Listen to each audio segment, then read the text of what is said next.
The Senate will convene as a court of impeachment.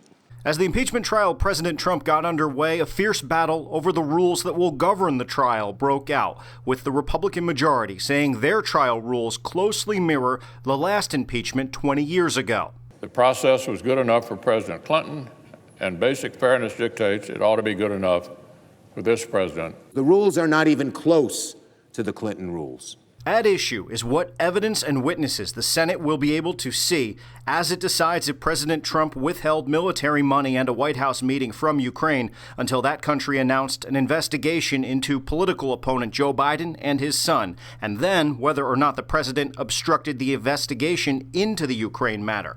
The current trial schedule does call for a vote on whether or not to hear witnesses and see documents after opening arguments and questions from senators, which was somewhat similar to what happened during the impeachment of President Clinton. But in that case, all the witnesses and documents had already been gathered in advance.